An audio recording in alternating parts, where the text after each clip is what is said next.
Hey everyone, welcome back to another episode of Fringe Coverage. This podcast profiles the stories, swings, and stars of the LPGA Tour. And whether you're new to women's golf or a longtime fan, hopefully this podcast helps you develop your own rooting interest in women's professional golf. And today it is only fitting that our first ever Fringe Coverage guest is now our first ever repeat guest. He made his Fringe Coverage debut back in September of 2025, episode 9, if you want to go back and listen. And now we are fired up to welcome back to the Fringe Coverage hot seat, Grant Boone. Grant is one of the preeminent broadcast voices of the LPGA live action week to week and one of the day one supporters of this podcast. Grant, welcome back to Fringe Coverage. How are you, man? Mark and Tom, it's an honor. I can't believe that was, what was that? Like 12 months, like 9 months ago that we did. Yeah, man. Incredible. Great job. Somebody could have had a baby if they started, Yeah. If someone just had that, man, this Fringe Coverage podcast is so good. We need to have a baby to commemorate it. They'd be here by now. First Fringe Coverage babies. If you're out there, have your parents send us a note. All the MARCs and the Toms being right. We can take credit for all of those. Heck yeah. Grant, we have a boatload. We are recording this, about a week and a half before the third major of the year. We're going to talk all about the KPMG Women's PGA, but it's been a minute since we've at least connected on the pod. We saw you a couple weeks ago at Riviera. Yeah. How's the season been on the road for you? It's been a lot, and it's been great. I mean, you think about where we started with the Tournament of Champions and how weird that was, and you all recall, I heard some of your commentary. It was not the way that the tour wanted to start, because all the tour wants is for its stars to be elevated, to be celebrated, and instead people were talking about should they have played on Monday and, should the celebrities have gone out? And that to me seems like 10 years ago now. It was really just the first week of February, first Sunday of February, and here we are now in the middle of June, toward late June.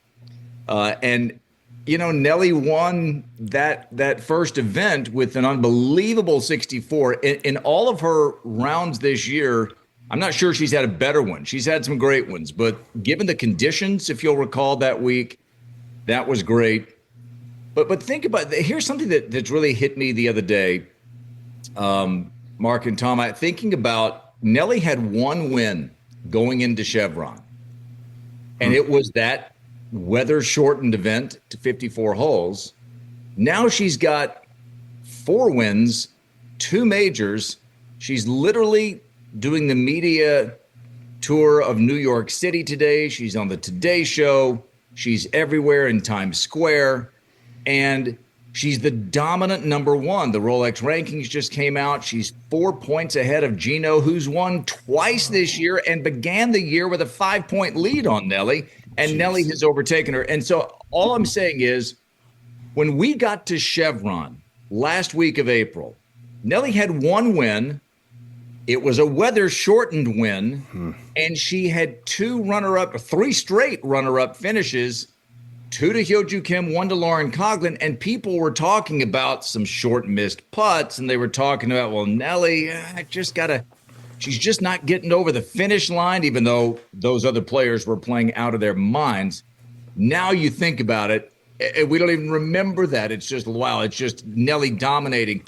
It was less than 2 months ago that we were wondering, where's this season going? And now we know where it's gone. I told Mark, I said, we're going to have a pretty small Tournament of Champions field if Nelly just keeps winning. I said, I really don't even know the answer. What do you do in that situation? Yeah, I mean, so last year, you think about it, we had 29 different winners, which is an all-time LPGA record, and it took till Gino won in Shanghai for there to be a repeat winner. That was October. And here we are already now with Hyo-Joo having won twice. Hannah Green's won a couple times. Here you've got Nelly having won 4 times. It's been a great season. And then you sprinkle in, Sunday, the first time winners of the year. We had 11 first time winners last year. 7 rookies won.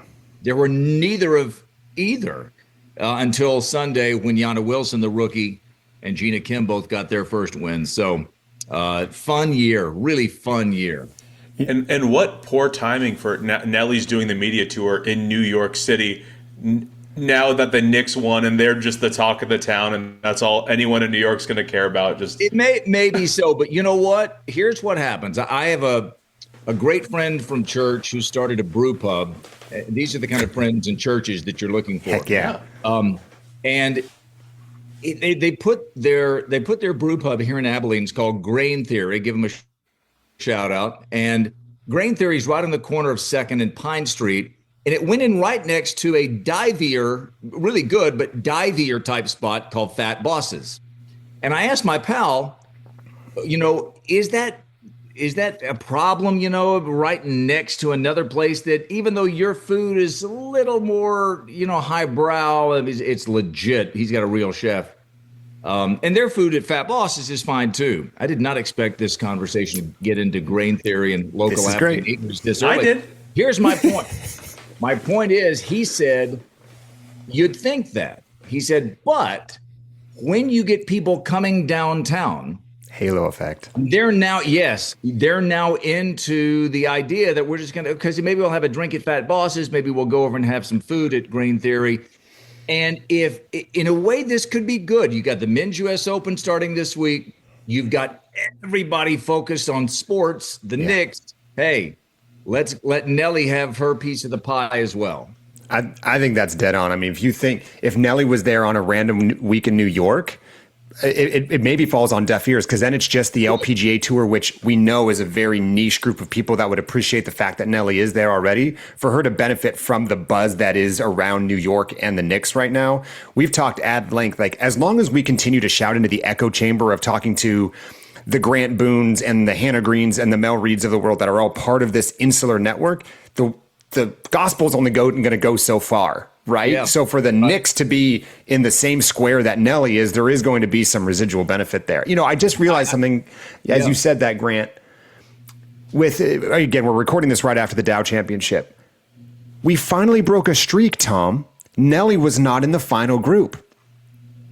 Oh, you're right. Cincinnati as well. Cincinnati. Oh, at Krog. That's right. That's right. Yeah. She's only one time in an individual event has she not played the final group on Sunday. Outrageous. It absolutely outrageous. It is insane. And I'll say this: did you see the tweet from Josh Hart of the Knicks saying, "Now that the season's over, it's time to play golf. All I need now is a membership," which is brilliant. You got people talking golf. The Knicks are talking golf. Let's go. Let's go. While we're on the subject, I think we need to get Grant's opinion on this. So Mark and I are really trying to get Nelly a nickname. So we've both come up with a suggestion.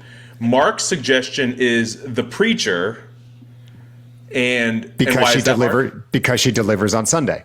Boom. And mine is Chick-fil-A because she closes on Sunday. So I like both of those. So So which one are you more likely to feather into a broadcast? Sponsor commitments included, Grant. It's a tie for last place. I don't think I'll work in either one. Fair. I do like both. Here's what I would say. She comes. It's perfect. I said this on another show. She really looks like she's come straight out of Central Casting. If you said, for sure, give me an American star. Even though American, of course, could look literally like anyone, she just has the look, but she also has, and I'm talking in terms of athleticism, just the swing is like the swing that even the guys on the PGA Tour talk about.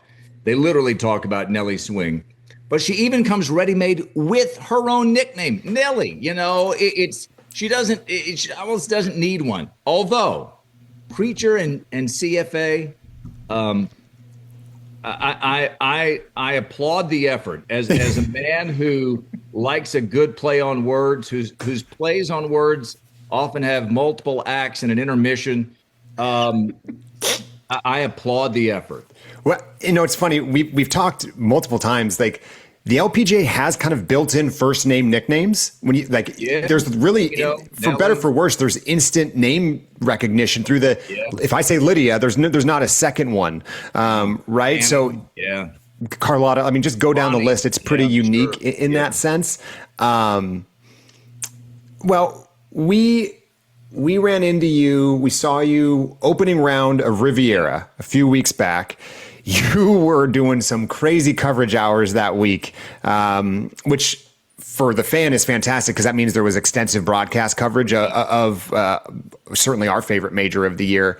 Yeah. Give us just general reactions to that week and certainly Nelly's win. But what did you walk away with thinking from that tournament? Well, just from I had been there before to broadcast the LA Open, the men's LA Open, the Genesis. It really is one of those special places. It's not just old. It's familiar. It is aesthetically overwhelming from the clubhouse, from that drop off the first tee. And it's almost, theatrical in its topography. It works its way. I even said this in a little hit I did for Live From. I think it just, the whole 18th hole after, you go, as you go down the hill at 1, and then you're really kind of a little bit of elevation change here and there, but really mostly in the floor of the canyon there. And then you make your way back up, and everything about it feels like a movie set. And even the metaphor, of making that climb, into golf immortality. If you win at Riviera, especially if you win a championship at Riviera, there have only been a handful of USGA championships ever at Riviera. Then you've done something extraordinary. And certainly what Nelly did was extraordinary in every way, including the final putt. I just thought it was a Hollywood ending right down to that cliffhanger at the very end, hanging that cliffhanging putt. You couldn't have scripted it much better. So we've had 2 majors this year. Nelly has won them both. Yes. This feels like an empty question, or maybe the most challenging one I'm going to ask you today. Outside of Nelly, especially in these majors, but just during the course of the 2026 season, what players and stories have caught your attention? Well, to me, I think when you consider that in individual events, there are 9 players who finished ahead of Nelly Korda in a tournament, and Hyo-Joo Kim did it twice. I felt like that ought to be worth like a Hall of Fame point. I told that to Kyle Porter who now runs a great website called Normal Sport. That ought to be worth a Hall of Fame point. You beat Nelly twice and head to head, by the way, Mm-hmm. Holding on to big leads as Nelly's making her charge. So watching Hyo-Joo, to me, the big story is that not just Nelly, but until Sunday at the Dow with Gina Kim and Yana Wilson, you had big names rising. This has been a year of the big name winner. Hannah Green a couple of times. Gino won a couple of times. Hyo-Joo, so 3 multiple winners this year. And then you look at Lauren Coughlin, absolute baller, Solheim Cup star, 3 times a winner. Even Mi Hyung Lee, who won at Blue Bay in China, she's a 3-time winner on the LPGA Tour. So it's been a year in which the stars have risen, and people were asking me last year, what about, what do you think about now that she didn't win? And what do you think is going to happen? We had 29 different winners. And I said, these things are so cyclical. I'm the nerd who follows this stuff year to year, and I see it. And you think it was the fewest wins and different winners by Americans in 10 years last year. There were only 3 Americans who won, and all of them only won once. You let me know. You had Jennifer Kupcho won, Angel Yin won. So those three were the only winners. You've already had more individual winners, more American winners, and obviously 4 of Nelly's wins, and then all the others. So the Americans have rebounded, not just Nelly, but Lauren Coughlin with a win, and now you get Gina Kim and Yana Wilson with a victory as well. That's been fun to watch. I've enjoyed watching, some of the rookies, getting to know them a little bit, and just seeing, how they're trying to fit in. The other thing is, this is the Yogi Berra line. It gets late early here. We're literally at the halfway point of the season, and guys, there are hardly any full field events left. You got Portland, Canada's, it's a big event, and most players will get in there. And Meyer this week, so when this airs, we will have just had Meyer. And then you got Lotte, you got Walmart, you got the Annika event, but even that's reduced somewhat because of daylight.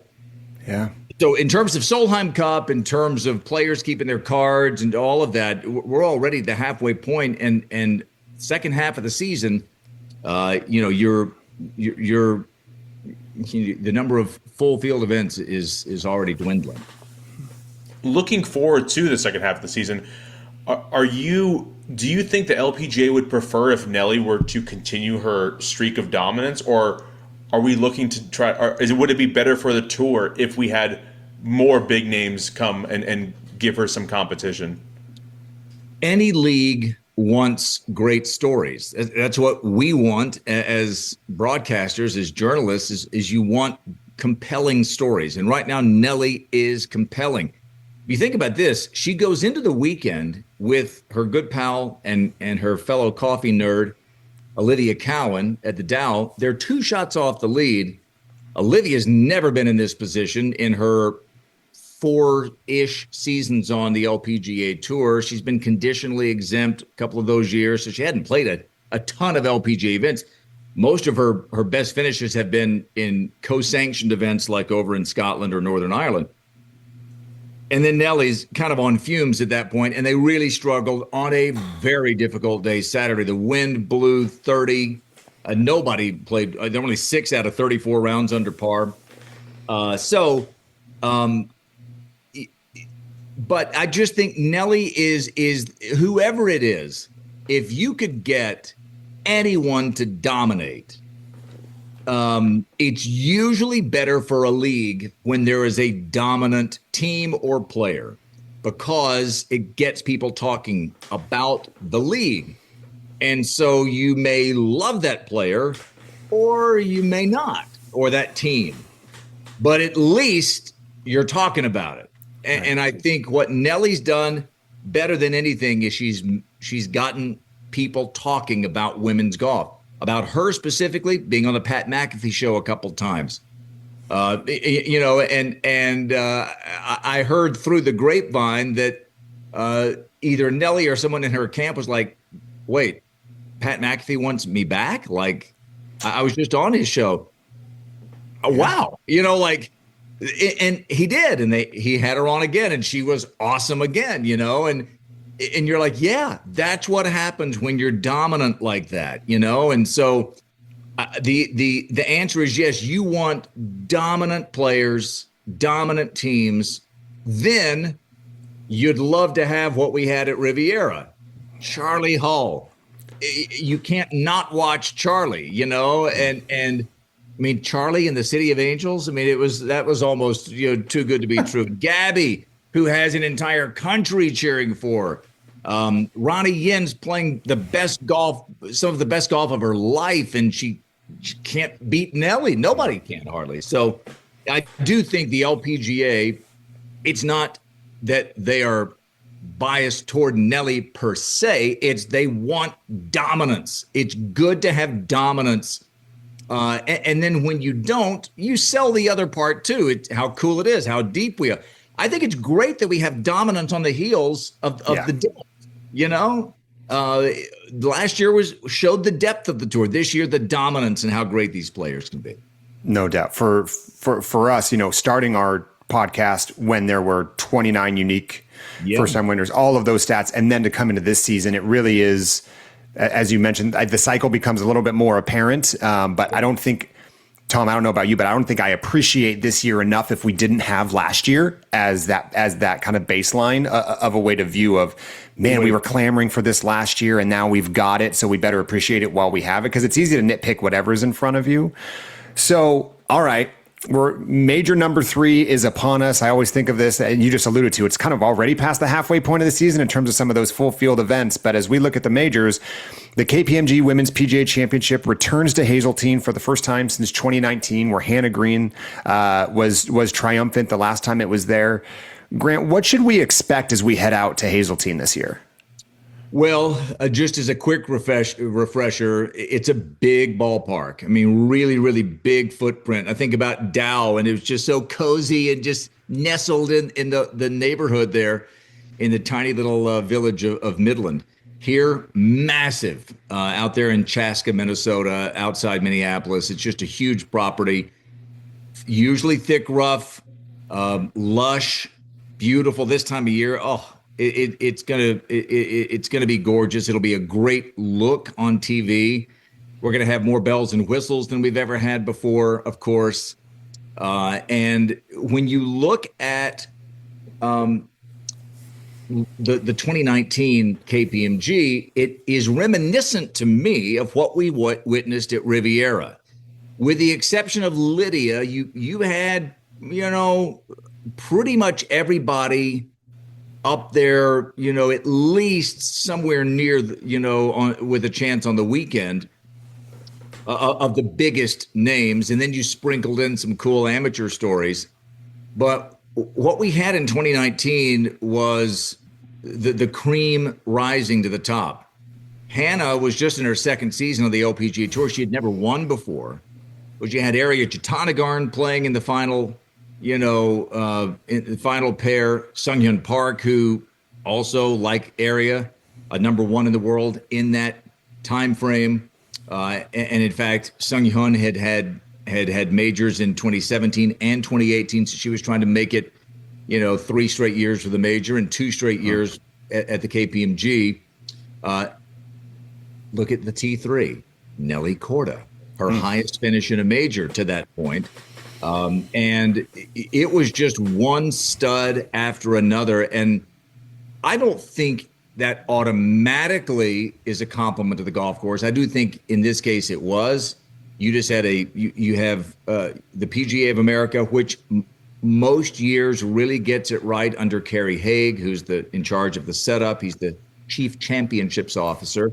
And on Wednesday, he'll tell us, when we ask how fast are the greens rolling, he'll say championship speed. He's from the UK, and so he loves to kind of dangle the number out there. We never really know what it is. It's always fast. The golf course is going to be in pristine condition, and I would be shocked. Someone asked me, on Live From, they said who's going to win, and at Riviera, and I said, picking winners in golf is, as you all try, do all the time. It's hard. You got, but it's hard to imagine Nelly not being up there, at least in contention on Sunday, only because she, I'm going to have to see a Sunday in which she's not in contention for me to not think that she will be. But I got to tell you, I could see a repeat of Riv. I could really see, even though the golf courses are different, in that sense, I think you're going to see the cream rise once again. Man, so I did not realize Nelly finished T3 back in 2019. If that's not reason to give her a hard look. Tom and I have actually put guardrails on the way we do picks. Now, once you pick someone, you can't pick them for 5 weeks, and you can only pick them once for a major. So I fired the Nelly bullet on Chevron, and Tom fired it at Riv. So we're Nelly free the rest of the way with our picks. So now the season gets interesting, and it's always just head to head of who beats the other one. So. But we're gonna get to Riv with a lot more stories. Nelly will be the number 1 story. She's not playing Meyer, so she's doing this media tour in New York, and It is so great to show up at a major championship with so much buzz, like, wow, let's go. And people, the two of you, and me and a few others are in that. We are all in that group who follow the tour every week. We love it.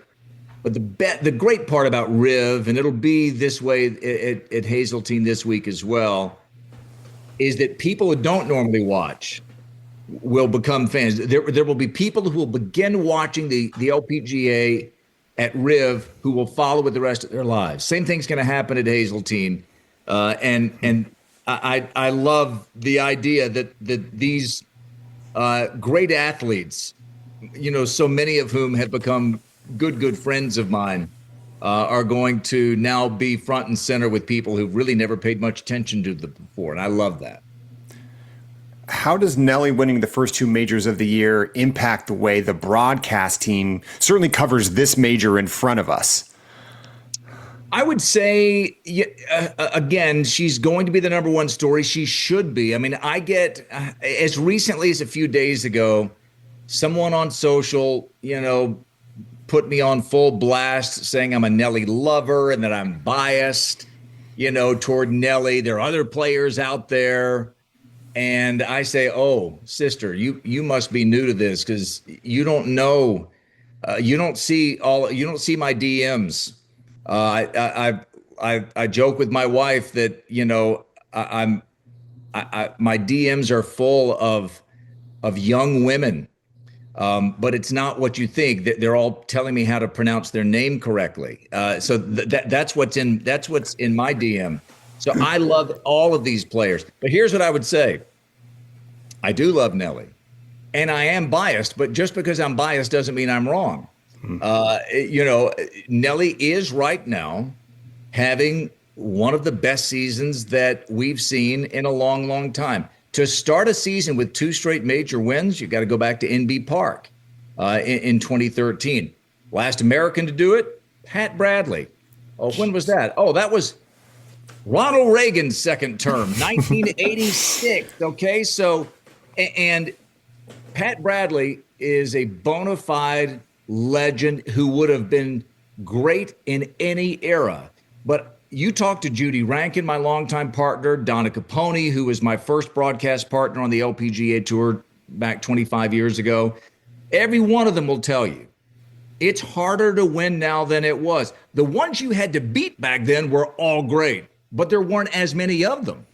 I mean, now you're seeing, on a week when Nelly Korda is in the field, you got the players who are nearly 180th or higher in the world who teamed up to win. It's hard to win. 29 different winners, as we said. So as we prepare for a broadcast, we're obviously starting with Nelly Korda. It's not because we don't care about the others or we don't know the others. We know them all.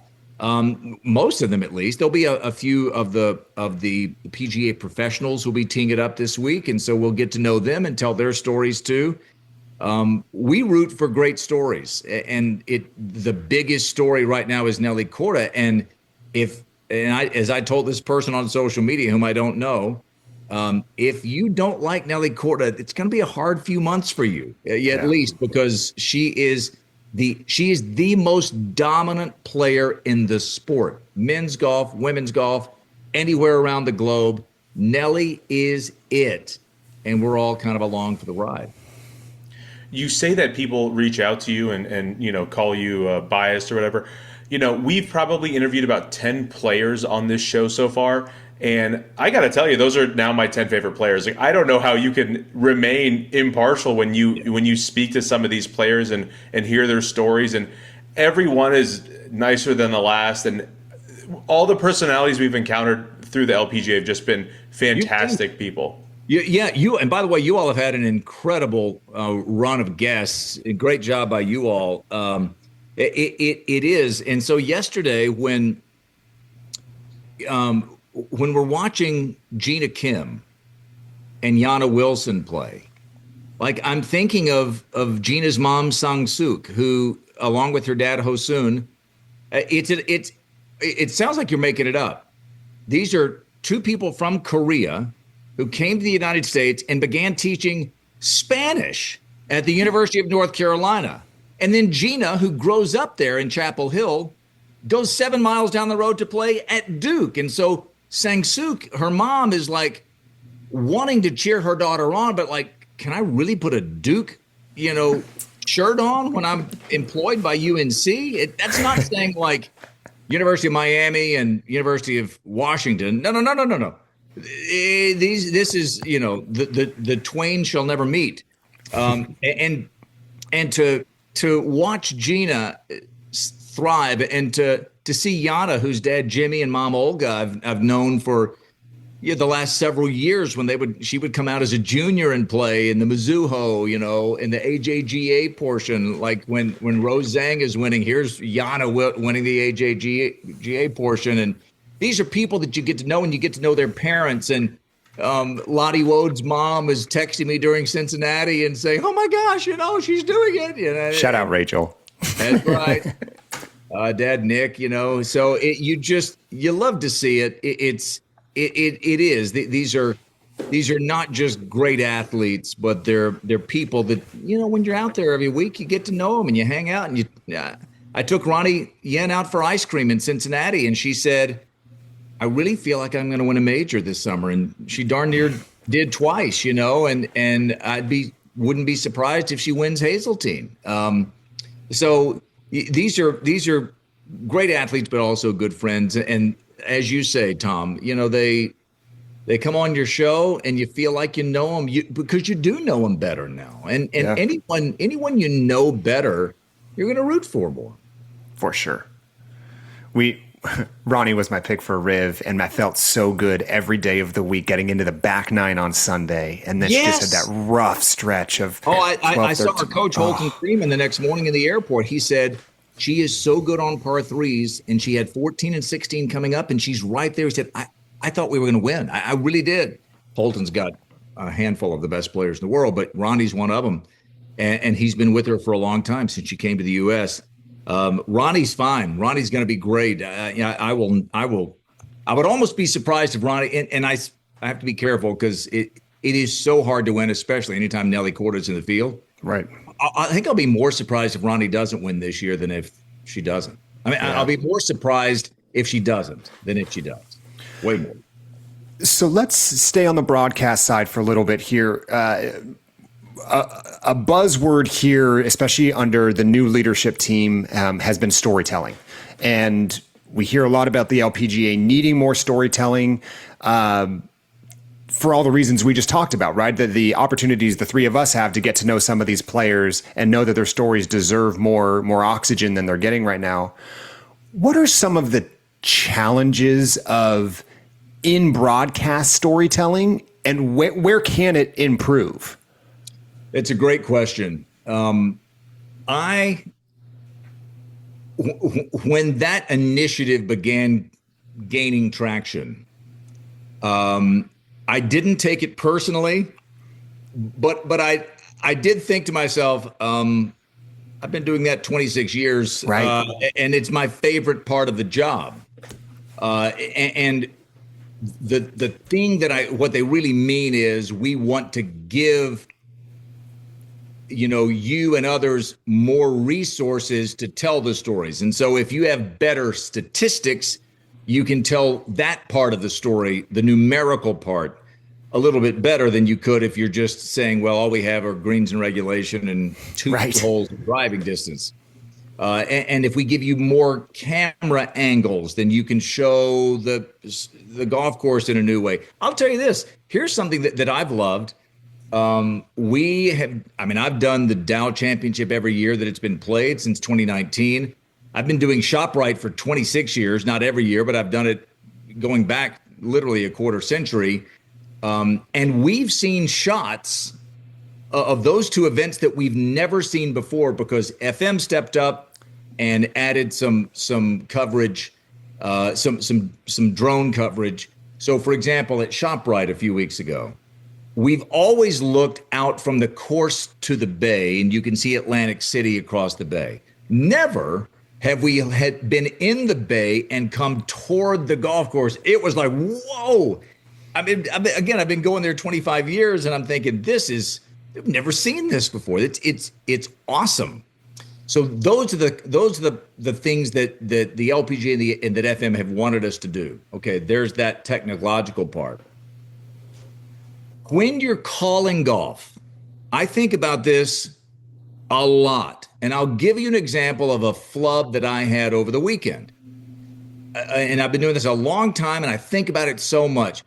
We are the only people who can bring you live coverage of the LPGA Tour. Versant and NBC, they have the rights.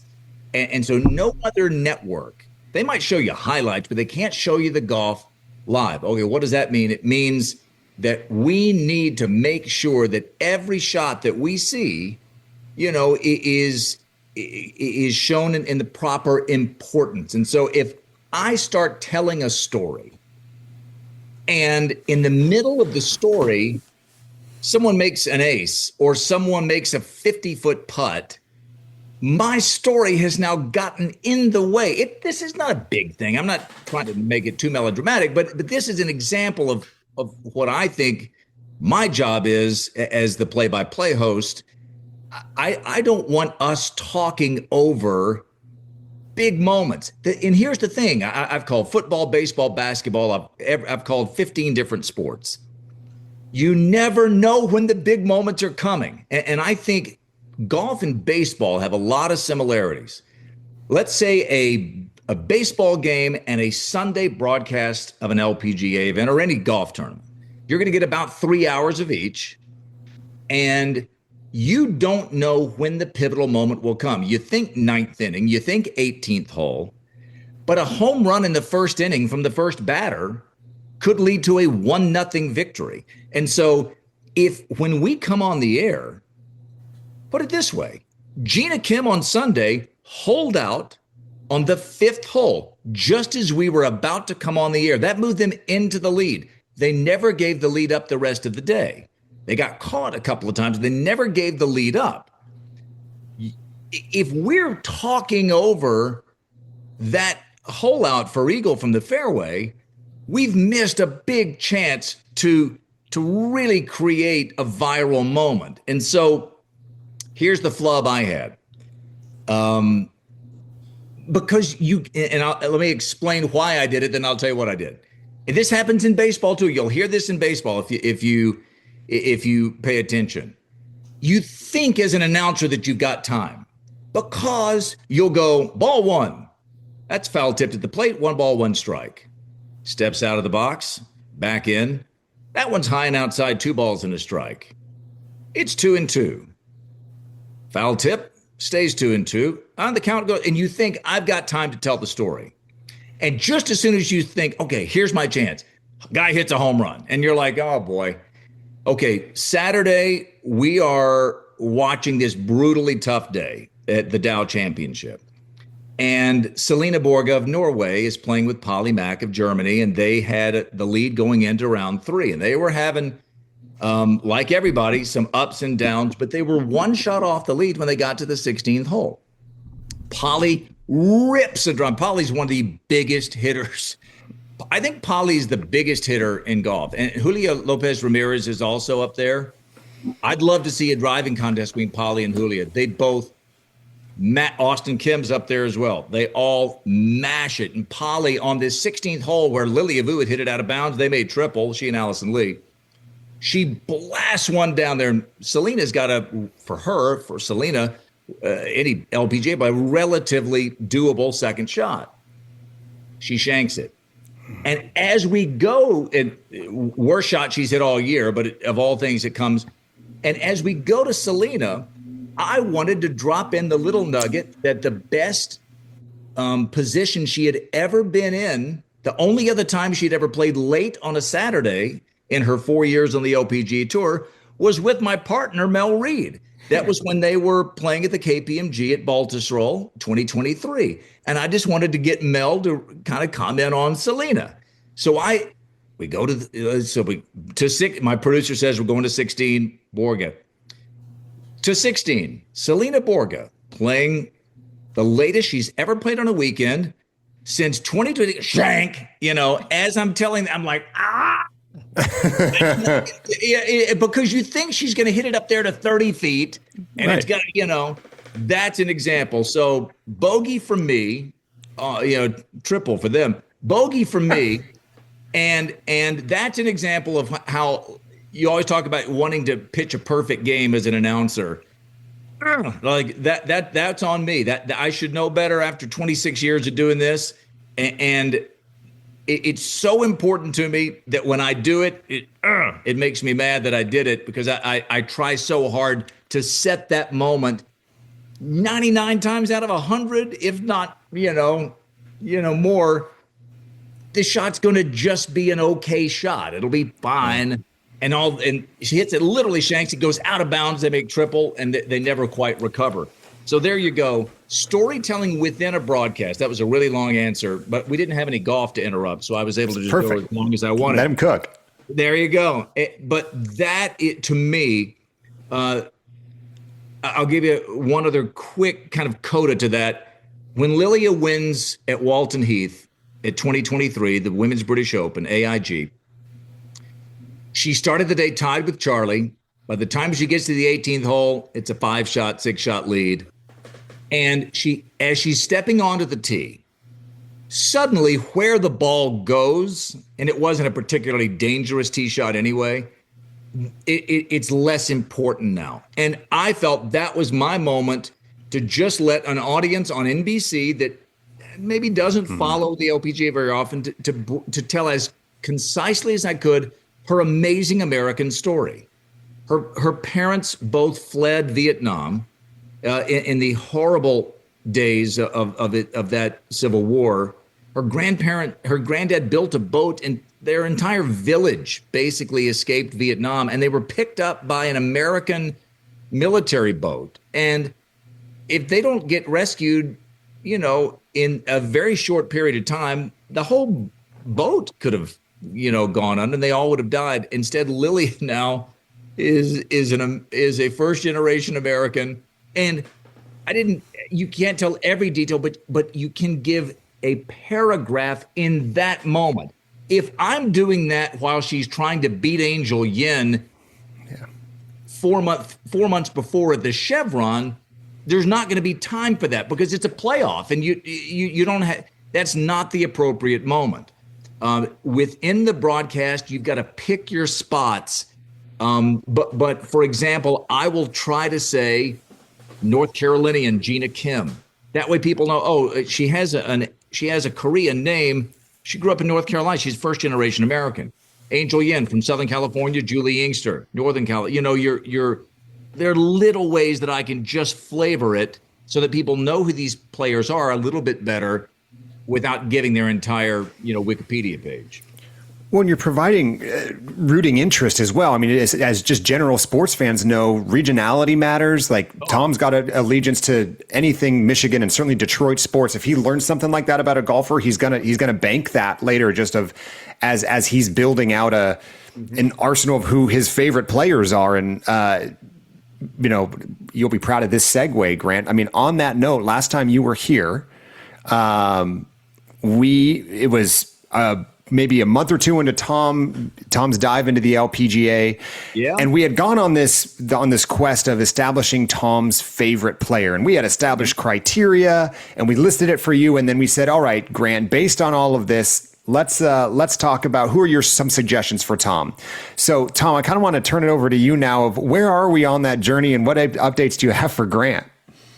So to recap some of his picks in 2025, you did give some criteria about things I liked. One of the players you suggested was Yanni Sen, because she does swing righty and putt lefty like I do. And because you wanted someone like you. Yeah. Yes. Flashy, loves to drive, stuff like that. You suggested the EY twins because of the way that they dress and they show out. Mark, he also suggested Yana Wilson, so what great timing that was. Yeah, wow, so topical. Kiara Romero, who just went 3-1 at the Curtis Cup this weekend, T6 at Riv. So Women's Open. Very impressive picks by you.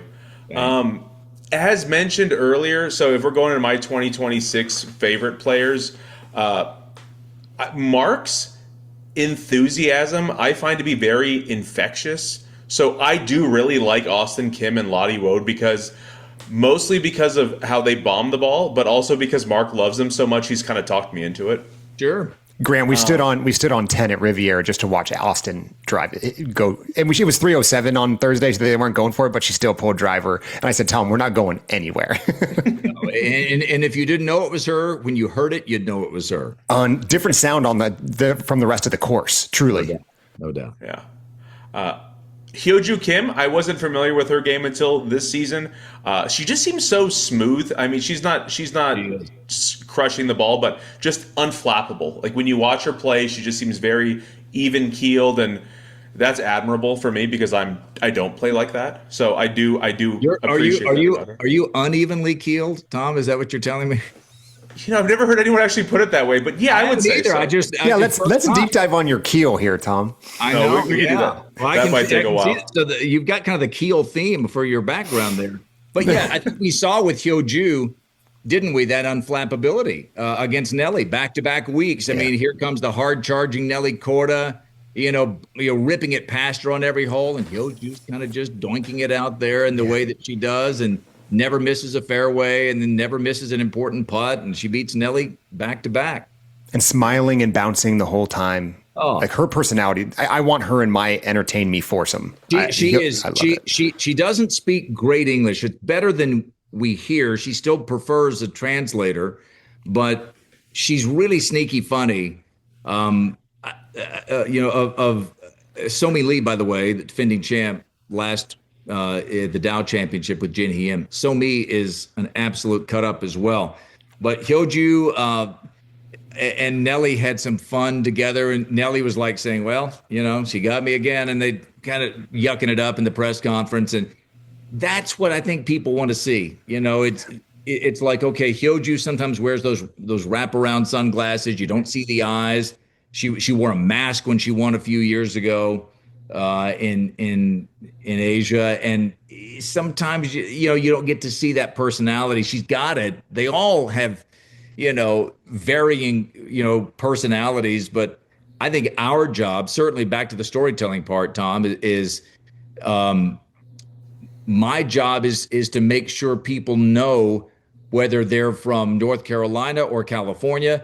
They're not just Americans. Yana Wilson and Gina Kim have very different stories, and so do Jin Hee-im and Somi Lee. They're not the same person just because they're from Korea.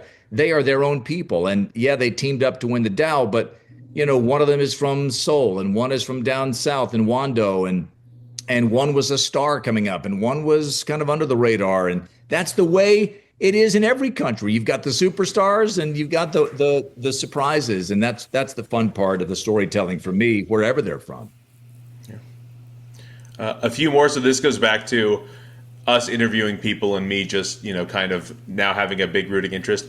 I loved speaking with Madeline Sagstrom. I thought she was just so authentic. She was holding players accountable. We talked a lot about, having to play pro-ams, and she was, adamant about, yes, you are representing the LPGA. They are the reason why you are here, why you even have a purse to play for. Like, you need to go and have a great time with them. And then when we followed her at Riven, 7 months pregnant and making these incredible shots, just, incredible showing by her.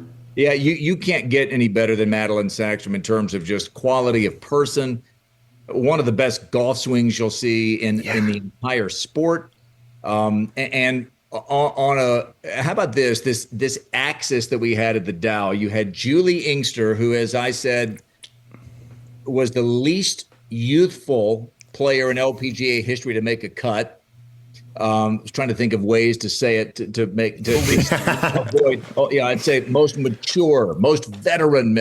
And as I joked to Julie privately, when I say most mature, I only mean in terms of years lived. Certainly not, in her behavior, because she's still kind of like she's her age going on about 19, and she is one of a kind. She makes the cut, as does Madeline Sagstrom, 7 months pregnant, Julie, by the way, won about half of her 31 events before and about half after having kids. Then you get Madeline, 7 months pregnant, makes the cut, and then a teenage winner. So crazy. It was a wild week. All right, keep going, Tom. I got two more. Yeah. Haley Cooper, just a blast on and off the course. We saw her a little bit too. She's always smiling, having a great time. Good follow on Instagram. And then no surprise here for Mark. Gerling Core, big fan of hers, young up and comer. She bombs the ball. She's got a beautiful swing, and we had a conversation with her on and off air, and she very open and very unapologetic about the things that she feels, and is so willing to just kind of say stuff. The thing that always sticks in my mind, and now, for better or for worse, every time I see a Chipotle, I go, Gerling Core hates Chipotle. And that's something that she told me. And that's not something that you normally see from athletes who just are so willing to just say, hey, you know what? You know how I feel about this? I don't like it. Because most people are kind of buttoned up and feel like they need to just kind of walk a straight line. And she was just herself, which was just so refreshing. Gerline, she's another, first generation American. She speaks Punjabi, she speaks Hindi, but she grew up in Cypress, Texas, and went to Baylor. And then Haley Cooper, who I always say can legitimately say hook 'em and gig 'em. Yeah, not many people. University of Texas and to A&M. I mean, and she loved her experience at both. So these are some great young players. You all are doing a great job of introducing them to the world. Well, Tom, where's Charlie on the list right now? I got to know. Charlie's in a different category, though. Exactly. Charlie and Nelly, broke the mold. She's unreal. Having her, one of the biggest compliments I can give to the 81st U.S. Women's Open is that I didn't know who I was cheering for during the back nine. Like, obviously, I have a predisposition to cheer for anything Charlie, but there were points where I'm like, am I rooting for Nelly? Am I not? Am I rooting for In-Gee Chun? I was taken with In-Gee during that entire tournament. The swing, the rebuilt swing is just beautiful, and then her short game was just outrageous. But it's just, again, all of them are good at golf. So for us to be able to provide additional context is what, Tom, in this quest you're going on is like, you're looking for the personality to back the game, because they all have game. They wouldn't be here otherwise. Right. So it's fun to have that, but it makes sense to hear you talk about, and it's why I asked the question the way I did, of the in-broadcast challenges of storytelling. Yeah. That's where we need to expand and find where those other avenues are to do the storytelling, where there is more time and leeway and space to do those things than the channels that the LPGA has access to or needs to gain access to, because we are there to watch the golf. You are there to tell us about the golf, and there's just obvious time limitations within all of that. Live From is great for that. Golf Central, Golf Today. But I'll tell you a couple of things about one other note about ways that I try to flavor a broadcast without missing what I think is the most important thing, which is the shot itself.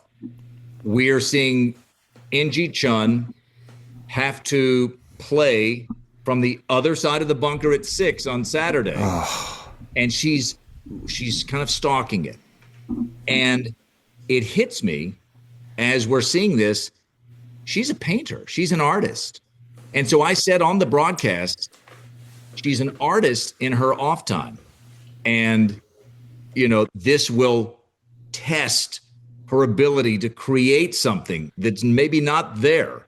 So I'm not going to go into the fact that she paints and then sells them for charity and gives them to Lancaster Country Club, where she won her U.S. Women's. I don't have time for all that, but I can say she's a painter. She's an artist, and this is going to be a test of her artistry.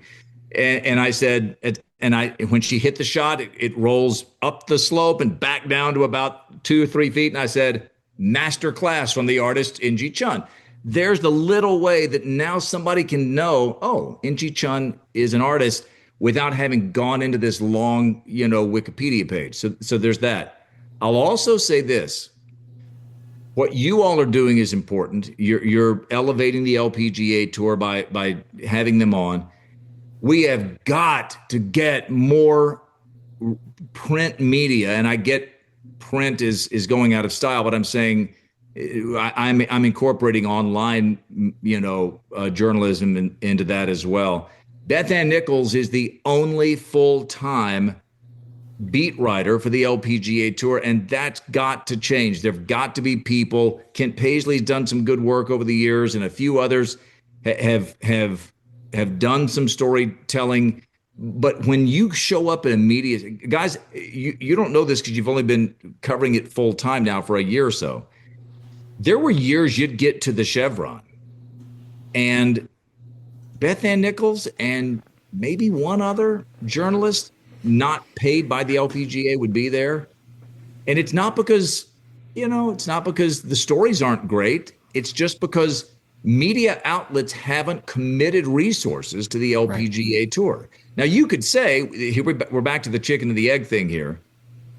Are they not committing resources because people aren't really interested in the LPGA? Or are people not as interested because there aren't people writing stories about them? You know where I'm going to come down. It's the same place you're going to come down on that. You've got to get stories out there. When Rory won the Masters last year, you felt like you knew Rory. I've had the pleasure of spending a little bit of time with him, one-on-one, not, in off the golf course, but some time one-on-one with him. He is a really compelling figure, but he's compelling because we've known so much about him since he was 6, 7, 8 years old. There have been stories written about him, just millions of words written about Rory McIlroy over the years. And so now when Nelly Korda gets to the U.S. Women's Open, where she first played as a teenager and first got that dream to be an LPGA player, we need to know that story so that when the putt curls in on 18 at Riv on Sunday, it adds context. It's not just a player making a putt. It's Nelly finally. And I'm not trying to compare it because Rory had the chance to win and lost it back in 2011. But we've watched the arc of Rory's story, but it's a story that's been told by multiple people in millions of words, and it's because people are flooding the media center week in, week out to write about Rory. We got to get more people writing about it, and that comes down to media companies investing and saying, you know what, we're gonna play the long game here, and believe that people will care about the LPGA. Yeah, and amen. Having somebody like Nelly, like you asked me where Charlie is on my list or where Nelly is, like I kind of, so as Mark alluded, I'm a Detroit Pistons fan. I'm from Michigan, so I'm my favorite player is Cade Cunningham, but Nelly and Charlie to me are like Steph Curry, where no matter what team you root for him because he's just so fun and so great to watch, so great with the media and just online presence and all that. That's how I feel like Nelly and Charlie are. No matter who your favorite players, they are in your top two no matter what. So those are the kind of people that we would like to always push because they're the ones who would bring the attention. Yeah, it's very true. All right, Graham, let's do some rapid fire here. We're gonna stay on your knowledge of some of these individual players. There'll be we kind of just want to, what first comes to mind when we start firing off some of these prompts at you about the LPGA membership today. We're going to talk about current day players, okay? Okay. Most underrated personality on tour. I would say Somi Lee. I just mentioned her. She is hilariously funny. At the KPMG last year, she was making the turn. She walks up to the mic where the first tee, and she was making the backward turn from 18 back to 1. She steps up like she's going to announce herself. She's got a really funny personality, and again, because she doesn't speak perfect English, you don't always see it in the American context. But Somi, really funny. And you already mentioned Haley Cooper. She's a nut. Totally. Melanie Green, funny, really funny, and serious swagger. Gigi Stoll. These are not players necessarily leading the money list, but Gigi, massive swagger and can hit it miles. Who on tour is most likely to become a broadcaster when she puts away the clubs? Yeah. It certainly could be Gigi. Sophia Popov has already begun to do a little bit of that. Sophia, who just she and her husband Max just had their second little baby. I could absolutely see Sophia, who won the U.S. women, who won the AIG Women's British Open at Troon back in 2020. Very, very much that kind. And I think Gabby Lopez could do it as well. Gabby's got a great personality and extremely, and of course, being bilingual, would bring that element to it too. Okay. What player deserves to have their own reality TV show? I've said this multiple times. Charlie Hull and Adam Woodward, her caddy, need their own TV show, just to follow the two of them around, because he's almost like not quite her dad, but maybe like her uncle. Mm-hmm.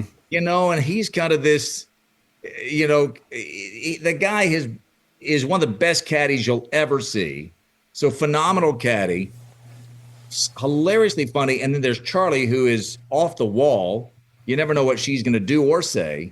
They're kind of their own. They're kind of their own sitcom. Those two.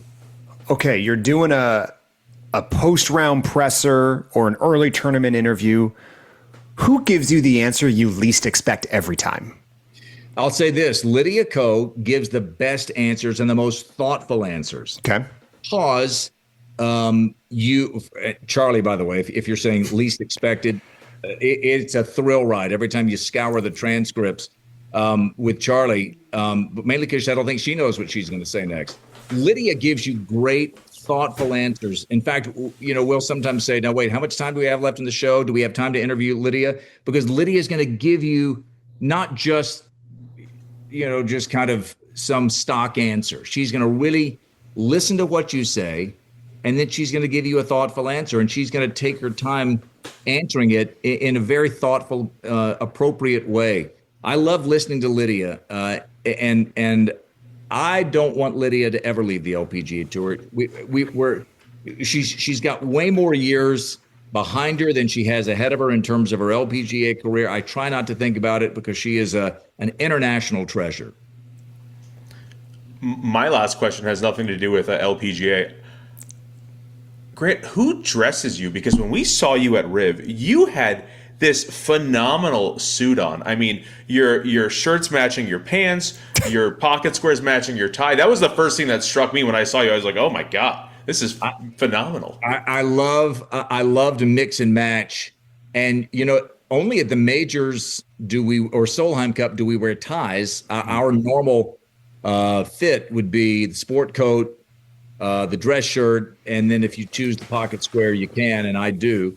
And I've got probably 50 pocket squares that some of them are versatile and can be 3 or 4 different things if you turn them inside or out. I love trying to mix and match, especially at a major. I feel like, hey, we're seeing their best. Nelly's fits at Riv, holy cow, she comes out looking like Wonder Woman that one day.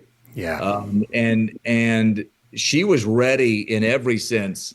But I got to bring it here because it's a major. It's the LPGA. I've got to step up my game. No, well done. I'm a pocket square guy, and I usually have to. What's that thing Anna Wintour said? Look at yourself in the mirror and take one thing off. I mean, I usually when I get dressed up, I'll put on a tie clip, a pocket square, and I said, maybe I need to tone this down a little bit. Every time my son goes out for a baseball game, he's got like these beaded necklaces and his chain around his neck and his sunglasses and sliders. I said, okay, just tone it down a little bit. The apple doesn't fall far from the tree, does it, Tom? No, it less is more. No, less sometimes can be more. That's a good point. But yeah, it's fun to get out there and you're as you all know, and this is entirely appropriate. I'm only on camera for about 30 seconds, 45 seconds, maybe. It's not much, but when you're walking around the golf course, when you're talking to the players, you want to be ready. You want to, especially at a major championship, so I love trying to, and I like trying to match it. Like, so for Dow, I want to, we had Jim Fitterling, the CEO, who's retiring after 40 years with Dow. He's going to move to the executive chair of the board there, but he was the CEO who really brought the LPGA to Midland, Michigan, and to Dow. And so when I interviewed him Saturday, I've got the pink shirt and the red pocket square because it's Dow and they're red, And so U.S. Women's Open on that. When I saw you on that Thursday, we're coming out U.S. It's the U.S. Women's Open. I'm coming out with red, white, and blue. Now I may go to the tan on Friday with a suit as I did because it's L.A. and it's summer-ish, almost summertime. And then you're gonna go that way. But I've got a coat for Hazeltine that I think Vikings fans will appreciate. We're in Minneapolis, so special coat debuting this week at the KPMG Women's PGA. Look good, feel good. All right. You heard it here first, folks. Make sure you tune in and check out this. I'm not going to tell you Thursday and Friday. I'm just okay. Well, good, because I want people watching the entire tournament. I don't want to give them an excuse not to watch every day. So, well, Grant, we're heading into the KPMG Women's PGA. It's the third major of the year. Minjee's defending. We got $12 million purse on the line at a place where Aussies are going to be going in big this week. Hannah's the defending champ at Hazeltine. Minjee's the defending champ of the tournament. Yep. You've already given us a few reasons to tune in. Look, we've said this before, and I'm going to make sure I put you on blast too. We are nearing the Caitlin Clark moment for the LPGA if we haven't already entered it. With Nelly winning the first two and obviously going to be the betting favorite for this event, the pressure is going to mount on her. The pressure is mounting on everyone involved, and that includes you and your broadcast peers. Yeah. My plea to you and your team is be very aware of the fact that we are now in those moments you worry about talking over all of those things that you rack your brain on every time. We appreciate that you take such care of those moments because we're probably at the best possible moment the LPGA could have in recent memory. And we're very glad you're in a very important seat to deliver this story. But on behalf of all the fans that are watching, thank you for what you do. And remember, we're all watching, and help elevate this whichever way you can, man. Yeah. Well, thank you for what you all are doing. It's not the most important thing in the world, broadcasting a sporting event. But I do think of it in very spiritual terms. I have an opportunity to be the very best I can be. And it's why I kick myself when I make a mistake, because I want it to be great, not from me, but I want people to love this and to see it for the same reasons that you all love it and for the reasons that I've loved it. So it is, in the grand scheme of things, it's a women's golf tournament. It's a sporting event, but for me, it's bigger than that because it's their livelihood. It is important for me as a guy who is married to a feminist, as a guy who wants to see women in every part of the world elevated. I feel a special closeness with the LPGA Tour. I've been doing it for 26 years off and on. And I want people to see how great these players are. And to be able to sit there in that seat, like I get to do so many weeks, almost every week, it feels like a real privilege. And it's one that I take really, really seriously, as you guys know. So thank you for that.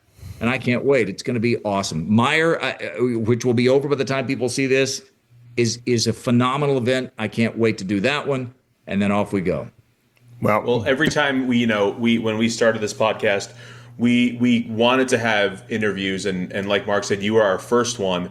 And you've opened doors because, anytime we send out an invite to somebody else, we go, well, we've had Grant Boone on. And they go, oh, okay, cool. Then maybe somebody will say yes. And then the next time we go, well, we've had Grant Boone and Charlie Hull on. And then the next person will say yes. And it's Mel Reed. We had Mel Reed on. Yeah. Pretty soon we're going to bump you off that list. I know. You know what? It's like working yourself out of a job. It's the best compliment. People don't even remember you anymore, but you did your part to kind of inch it along. The Grant Boone effect, the snowball, it's working. Totally. We'll have Grant. The door's always open. We want you on anytime. Hopefully, maybe we'll check in closer to CME, see how things are going. Best of luck. I know you're in the middle of a busy travel schedule and you got more coming up. Best of luck here. Have a great call at KPMG, and we'll talk soon. Okay, gang. See you very soon. If you have suggestions for players or topics to discuss on the podcast, send us an email at fringecoverage@gmail.com, and make sure you follow us on Instagram at FringeCoveragePod. And whether you're approaching from the fairway or the rough, we've got you covered inside the Fringe.